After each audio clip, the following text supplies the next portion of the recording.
You turn my mourning into dancing. You turn my mourning into dancing. 'Cause your love changes everything. Your love changes everything. Oh, there's something about your love. Something about your love changes everything in my body. Oh, something about your love.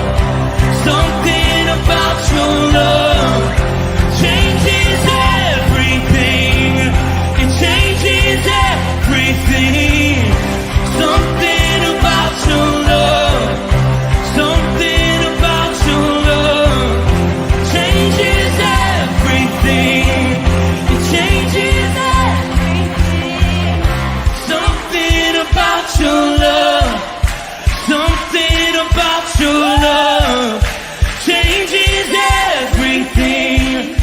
Changes everything. Something about your love. Something about your love changes everything. Something about your love. Something about your love changes everything. Changes everything. Something about your love. Something about your love changes everything. Changes everything. Something about your love. Something about your love changes everything. You turn my mourning into dancing. You turn my mourning into dancing. You turn my mourning into dancing. You turn my mourning into dancing. You turn my mourning into dancing. Something about your love. Something about your love changes everything. Good morning, Firmly Rooted family. Pastor Tom, Firmly Rooted Ministries here at the office, and great to have all of you on board.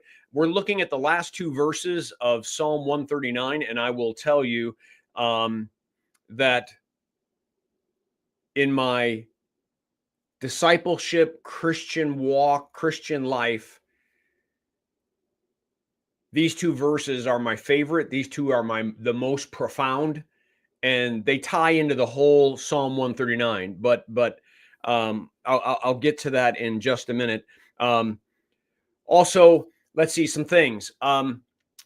Because this is Thanksgiving week, there's no devotion on Thursday or Friday. Kimberly and I are going to dedicate our time to some family and doing some of those things. So no devotions. Also Sunday, we're going to start with the first Messianic prophecy because it's December 1st, the first Messianic prophecy that's in my devotional book. And so then it's going to kick off. Then we're going to do Monday, Tuesday, Wednesday, Thursday, Friday, strengthening our roots. Saturday, Sunday, I'll use those two readings for Sunday, then back to Monday. So we will effectively, through the whole month of December, whether it be the message on Sunday or whether it is strengthening our roots, we will be going through the devotional book and looking at these Messianic prophecies. Lastly, I hope you had a chance to worship with us yesterday. Powerful worship, powerful service. Bible study was just, man, God was so good. Holy Spirit was there in a big way. And just encourage you that if you didn't get a chance to see either one, just know they're always out there on Facebook, YouTube, X. So go find them and take a look at them. Let's see who's on board, and we'll get rolling. Vivian, good morning. And my sister Trish, good morning. Chuck B, good morning, family. Loved the Bible study and service yesterday, Pastor Tom. Chuck, thank you, man. And worship was good too, huh? Man, we did pretty well yesterday. Dr. Colleen, good morning. Bert Reggiani, good morning. I'm out there on X. Connie Sandbrink, good morning. Alice, good morning. Ken Gooch, good morning. Karen, good morning. All right. Here's the verse. Memorized these quite some time ago. Search me, O God, and know my heart. Try me and know my thoughts. The word in there should be anxious thoughts. Let's see what are my cares, my concerns. Try me and know my anxious thoughts. See if there be any grievous way in me, and lead me in the way everlasting. See, when you memorize it in a different way, all of a sudden the words are the same, but they're mixed around. The way I know it is, search me, O God, and know my heart. Try me and know my anxious thoughts. See if there's any hurtful way in me, and lead me in the everlasting way. Lead me in that everlasting way. So what I want to do is that. Search me. I want to remind you by doing this that this whole psalm started with, "O Lord, you have searched me and you know me. You know when I sit down and when I rise up. You know and discern my thoughts from afar. You search out my path and my lying down and are acquainted with all my ways. Even before a word is on my tongue, behold, O Lord, you know it altogether. You hem me in behind and before. You lay your hand upon me. Such knowledge is too wonderful for me. It is high. I cannot attain it. It is too high." Something that I say quite often, and let me get back down to the reading itself. There we go. God already knows. Unlike the way we might subtly manipulate a friend or whatever, get them to agree with us, we have this ability to be persuasive, and we won't let certain people see certain things about us and whatnot. God already knows. The thing that hit me in my life, search me, O God, and know my heart. Try me and know my anxious thoughts. One day I just said, you're doing it anyways. You already know. You know my dreams. You know my thoughts. You know the things that I think about. You know my why. You know my why before I go do something. And then it dawned on me.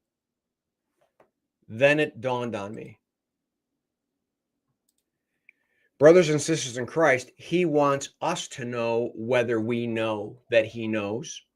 I know that sounds kind of weird, but listen to it again. He wants us to know that he knows.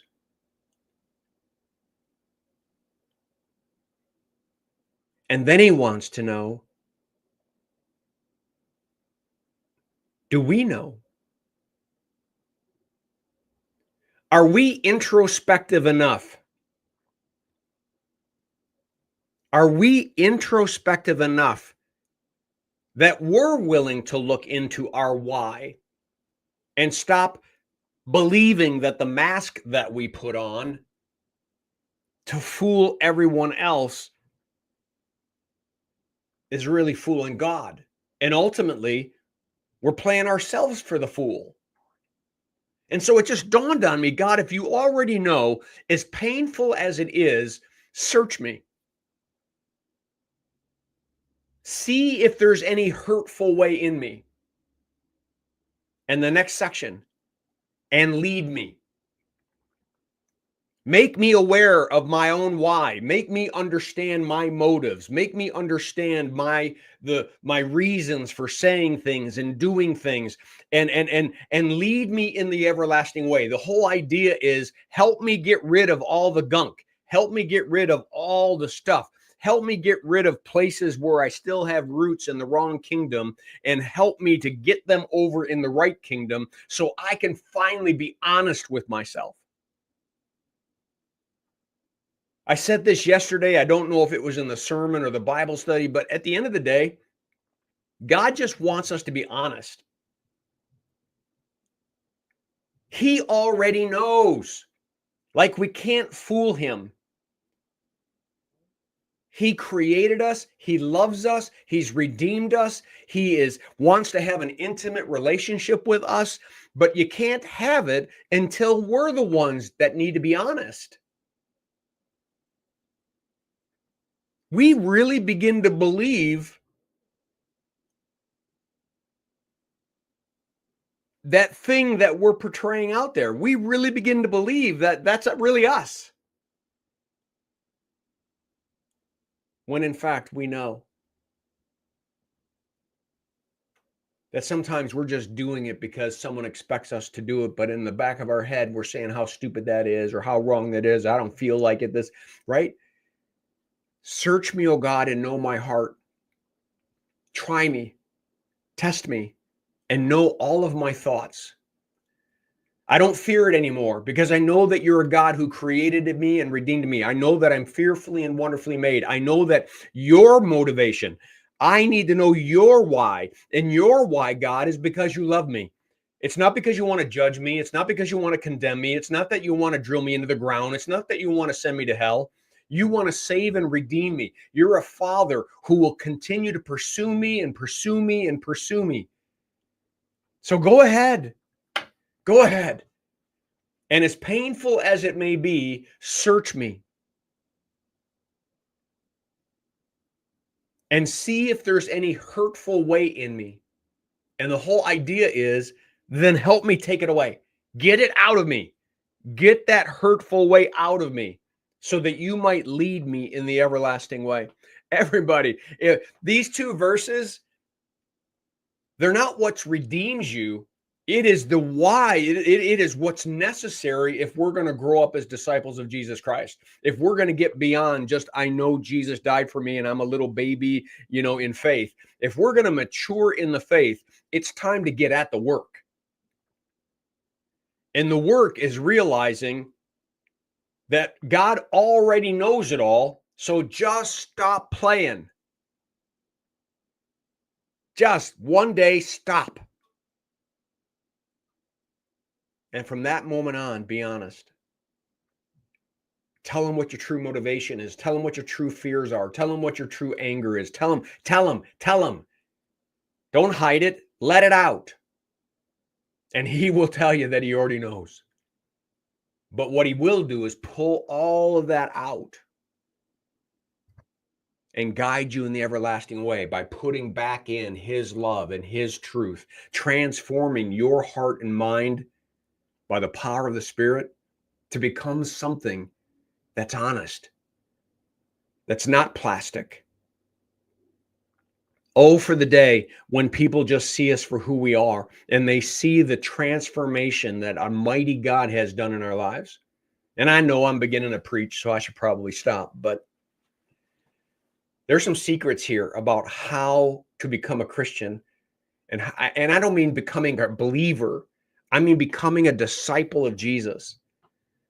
We talked about it yesterday in the whole realm of stewardship. Why do we keep thinking, God, what's the little bit that you want, when he says, I want it all? You're asking the wrong question, but the reason why you're asking it, because I know the intent of your heart. You're not willing to give me everything. I want it all. And over time, I want it all. So that you might die to yourself and rise, so that you might be who I've made you to be, not who you're making yourself to be. All right. I hope that makes sense. Powerful verses. I'd encourage you to highlight and mark these verses. I would encourage you to go to Psalm 139 often, as David is getting into the heart and mind of God, which overwhelms him which gives him the ability to finally be honest with God and say, okay, let's do this. Last time, search me, O God, and know my heart. Try me and know my anxious thoughts. See if there's any hurtful way in me, and lead me in the everlasting way. All right, I'll leave it at that. I'll be back at 9 for prayer. I hope this devotion was a blessing to you. Have a great day. Make it a firmly rooted day, and may someone see Jesus in us today. Peace.